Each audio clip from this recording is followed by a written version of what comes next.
Bienvenue les amis Radio Couleur Chartreuse pour ces journées européennes du patrimoine. On est ici à Aoste, à Saint-Didier d'Aoste même pour être plus précis, à l'église. Et là je suis avec une nouvelle personne, Laurence Carraro-Goupil, conseillère déléguée à la culture à la commune d'Aoste. Bonjour. Bonjour Jonathan.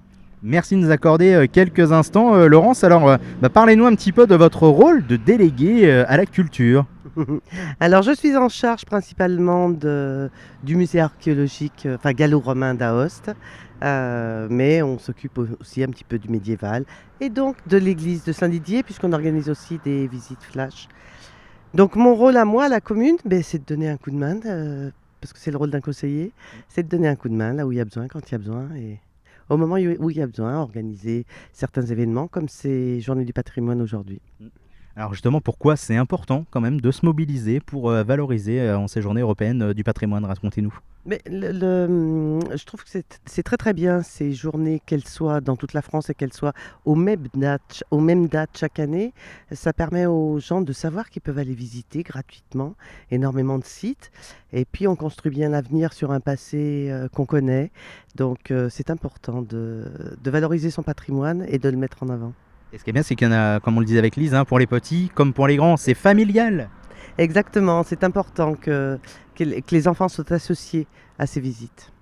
Alors, je sais pas, est-ce que vous travaillez aussi avec les écoles, ou les EHPAD même peut-être?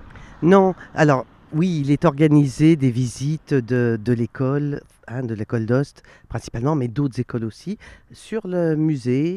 Tous les mercredis, tous les mercredis, et pendant les vacances scolaires, il y a des ateliers de création. Et pour l'EHPAD, ils viennent aussi rendre visite. On a organisé avec eux, il y a très peu de temps, une exposition temporaire sur le développement durable. Et voilà, donc il y a une certaine relation avec et les plus jeunes et les moins jeunes, et tout le monde. Bah oui, c'est ça, tout le monde se mobilise, c'est quand même très très important. Alors j'allais dire, on est arrivé pour faire le reportage avec Lise, et vous étiez en pleine action. Racontez-nous un petit peu ce que vous êtes en train de faire dans l'église de Saint-Didier d'Aoste. L'église de Saint-Didier d'Aoste a pratiquement 1000 ans, et les toiles d'araignée qui sont dedans sont pas loin d'avoir 1000 ans aussi. Non, c'est faux. Mais de temps en temps, il faut lui redonner un petit coup de neuf. Demain est organisé un concert, et on aimerait bien que tout le monde soit assis dans quelque chose de propre. Donc oui, on est... En plein nettoyage, en pleine action, voilà.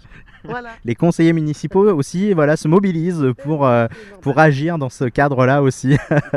Et en tout cas, merci beaucoup d'avoir pris quelques instants, Laurence. Merci Jonathan. On va vous souhaiter de belles journées européennes du patrimoine. Oui, parfait. Merci beaucoup. Sous le soleil, à bientôt. Au revoir. Au revoir. Allez, restez avec nous sur Radio Couleur Chartreuse. Bien sûr, on se retrouve très très vite pour les programmes sur votre radio locale associative préférée.